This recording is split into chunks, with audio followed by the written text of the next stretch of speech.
A man saves a baby dolphin, but doesn't see what is happening behind him. He only finds out the surprising truth when he gets back to the beach, and it changes everything for him. While Mark was going back to the boat, he heard people shouting from the beach. At first, he thought they were just happy because the dolphin was safe, but the shouting got louder and more serious, so he went to check what was wrong. He had carried the dolphin back to land in his arms, and now he made sure it was safe with his team. When he walked out of the water, many people on the beach thanked him. Others were very excited to see the baby dolphin being fed with a bottle in the sea. Just then, Mark saw a man dashing toward him. He stopped in front of him, slightly breathless, and started babbling words he couldn't really make out. Mark was no stranger to this kind of reaction from the public. People often marveled at the sight of rescuers like him jumping straight into action without a moment's hesitation. After all, this area was known all around the country for the high concentration of dolphins and the occasional whale, which meant Mark and his team were always on alert. The dolphin population around Coral Point in Ouray was important to everyone, and locals who often visited the beach were more than aware of the fantastic work the local rehabilitation center called SOS Resgate Tifana Marina did in looking after sick and injured dolphins. Where possible, the patients would always be released back into the wild once they were better. Keeping wild dolphin numbers up was important to everyone who worked at the center. Sometimes the rehabilitation center would get a dolphin that was just too sick or injured to return to the wild, though, and in those cases, it would remain at the center for the rest of its life.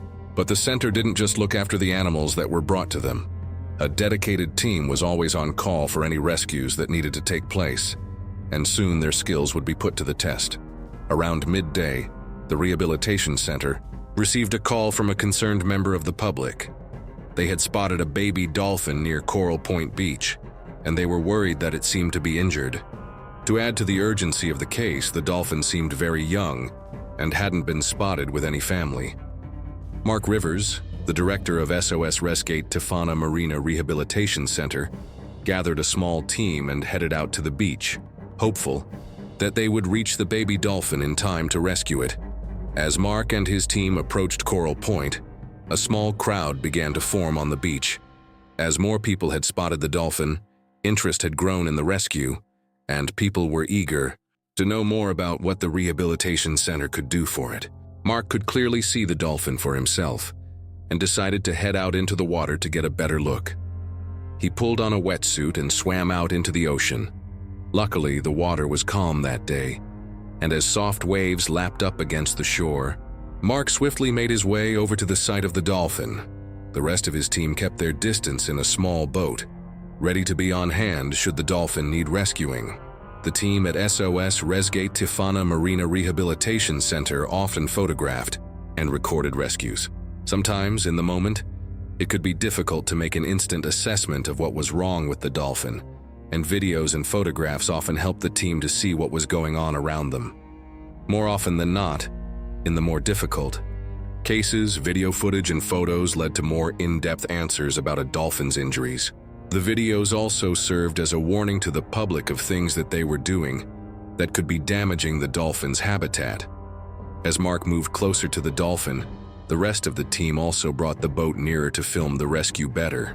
Everyone could see the dolphin was small, but no one had realized it was so young. When Mark reached the dolphin, he was shocked to see it still had its umbilical cord. It was already worrying that the baby was alone in the ocean. But Mark also saw it was hurt and very weak. He carefully picked up the dolphin, and someone from his team handed him a bottle of milk. He fed the dolphin, hoping it would help make it stronger. He could now hear some soft cheering and clapping from the beach as people watched him feed the dolphin with the bottle. The rest of the team was transfixed on the baby dolphin. Many of them couldn't ever remember rescuing a dolphin quite this young, and it was obvious that it needed a lot of care. When the dolphin had finished the milk, Mark spent some time laying in the ocean with the gently stroking it to reassure it that everything was going to be okay. As he hadn't needed to swim that far out, Mark told his team he would swim back to shore with the baby dolphin and then meet them on the beach. The animal seemed relaxed in his arms, and he didn't want to put it through the ordeal of being passed from hand to hand onto a boat. So he turned back to face the beach, then began the short swim back. Just seconds in, though, he heard frantic shouts coming from both the shore and his team on the boat. However, he wasn't close enough to either to work out what was happening. Maybe they were just happy to see the rescue so close up. When he reached the beach, he was mostly met with cheering and praise. Amongst the clapping and cheering, though, he kept picking out the odd phrase that didn't tie in with everyone else. Just as he was handing the baby dolphin to a member of his team, a man came dashing through the crowd toward Mark. The rescuer was expecting a string of praise, but once the man was able to steady his breath, he told Mark that something amazing had happened, something incredible that had taken place while he'd been swimming back to the beach. His team quickly agreed with what the man was saying and told him that was why they had been shouting. Sorry for the interruption. Before we continue with the story, I kindly ask you to like the video and subscribe to this channel. It is very important for us. Thank you very much. While Mark was walking back to the shore, focused only on the baby dolphin in his arms, a group of dolphins had appeared behind him. At first, people on the beach saw just one dolphin pop its head out of the water, but then more and more dolphins showed up, so many that no one could keep count. The dolphins didn't act in a scary way or come because they were curious. They stayed back at a respectful distance, as if they knew what Mark was doing and wanted to be near.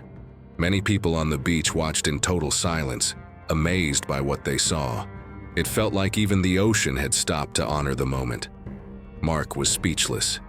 Guyana dolphins, like the baby he had just rescued, were rarely seen in such large numbers, if at all. And yet, in that brief window of time, a whole pod had made itself visible just off the coast. He hadn't seen them himself, but now he understood the urgency in the crowd's voices, the awe in their eyes. What had started as a simple rescue had turned into something much bigger. Mark could barely process what this meant right now. All his efforts had to go into saving the baby dolphin, and he couldn't waste a single moment to rejoice about the appearance of the pod. But on his way back to the rehabilitation center, he began to think about the significance of those Guyana dolphins. The Guyana dolphin is listed as vulnerable on the IUCN Red List of threatened species. Its population is declining due to increasing threats in its coastal habitat. Each year, thousands are killed by accidental entanglement in fishing nets, boat collisions, and chemical pollution in estuaries.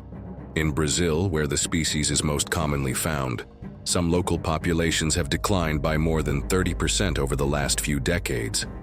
Habitat loss from damming and urban development, along with rising noise pollution, further threaten their survival. If these pressures continue, the species could face an even more critical risk of extinction. If things carry on the way they are, then Guyana dolphins will soon be on the brink of extinction.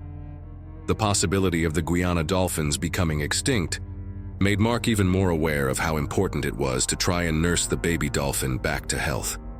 Even though the large pod of dolphins had been spotted, he and his team were assured that the baby's mother hadn't been amongst the pod. It was extremely unusual for a baby dolphin to be left on its own, and given that it had sustained injuries, the team reached the conclusion that its mother must have been fatally injured right after birth, which is how the baby had ended up on its own. The team spent the next few days looking after the baby dolphin around the clock, making sure it was never alone, and receiving constant care.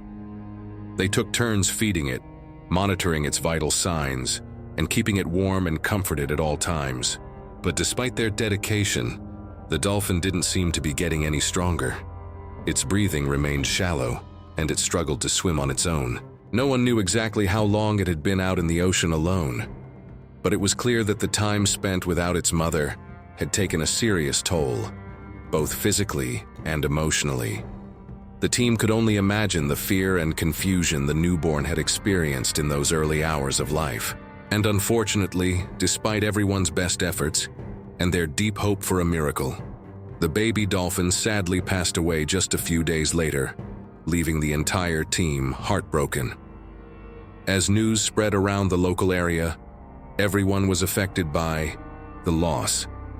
By now, the rescue photos onlookers had taken from the beach had gone viral, and the baby dolphin had well-wishers all around the world. Now, the rehabilitation center would have to deliver the sad news via social media. Even though Mark was profoundly affected by the death of the baby dolphin that he'd held in his arms just days earlier, he began to see a silver lining. Without the rescue, the large pod of dolphins may not have been discovered. While the loss of the baby dolphin was undoubtedly sad, the rehabilitation center could now focus on learning more about the pod. This time, Mark was set on seeing it with his own eyes. The same team who had rescued the baby dolphin got back together and went out on a boat to the same place as before. Using video from the rescue, they found the exact spot where the dolphins had been seen by everyone except Mark. They turned off the boat's engine and decided to wait calmly to see if the dolphins were still around. A few hours went by, but no one saw anything. People stood all around the boat to watch in every direction, but there wasn't even one dolphin in sight. Mark was getting ready to admit defeat and accept that he wouldn't see the dolphin pod. But then he noticed an unusual ripple spreading across the surface of the water. He leaned carefully over the edge of the boat, and sure enough, just beneath the surface was a Guyana dolphin, gracefully gliding by. Could it be a member of the large pod that had been spotted just a few days earlier? Within seconds of the first sighting, excited calls began ringing out around the boat as more dolphins appeared near the surface. One by one, the Guyana dolphins started to poke their heads above the water, just as they had done on the day when Mark had rescued the baby dolphin. There were so many of them that no one could keep count, and Mark couldn't ever recall seeing a Guyana dolphin pod this large in all the years he had worked at the rehabilitation center. It was a remarkable sight, and exactly what the team needed after the emotional loss of the baby dolphin. Back at the rehabilitation center, everyone's spirits were noticeably lifted by the sighting of the pod.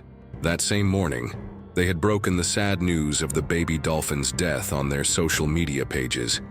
But now they finally had something hopeful and uplifting to share with their followers as well. Although it was undeniable that Guyana dolphins were still considered endangered, the appearance of such a large and seemingly healthy pod was truly encouraging news. Given the pod's current location, Mark and his team now had a valuable opportunity to monitor the dolphins more closely. The staff at the rehabilitation center immediately began working on a detailed plan that would allow them to track and observe the pod over time. By keeping a close and constant watch on the dolphins, they would be in a position to detect any problems early on and provide treatment for sick or injured animals as soon as possible, helping to ensure that the pod stayed as large and thriving as it was now. They hadn't been able to save the baby dolphin, but now they had a whole pod to care for. That evening, Mark looked back on the footage of the baby dolphin rescue for the first time. He'd been so busy taking care of the baby and then looking for the pod that he hadn't had a chance to watch it. Seeing the baby dolphin again filled Mark's heart with sadness. She had been so small and vulnerable that it was a miracle that she had survived as long as she had, all on her own. There was no way of knowing if the baby and her mother were part of the large pod they'd found or not. But as Mark saw himself turning back towards the beach and the pod appearing behind him, he got the sense that the dolphins understood. He was there to help. Watching and studying the group of dolphins gave the rehab center a brand new goal. It was something they had never done before, but they knew it would really help the dolphin population in Guyana. The center could now not only care for sick and hurt dolphins, but also teach people about the pod and the Guyana dolphins through social media. Even though the baby dolphin hadn't been strong enough to survive, her rescue led to many more dolphins getting help. To Mark, there was no better way to honor the baby dolphin than that. Did you enjoy this story? Would you have done what Mark did? Would you have jumped in to save that puppy even without knowing what was happening behind you? Share your thoughts in the comments below. We'd love to hear from you. If you liked the story, don't forget to hit the like button and subscribe to our channel for more heartwarming content. Remember, even if we can't save everyone, every act of love, no matter how small, can truly make a difference. Thank you so much for watching. See you in the next video, and have a wonderful day.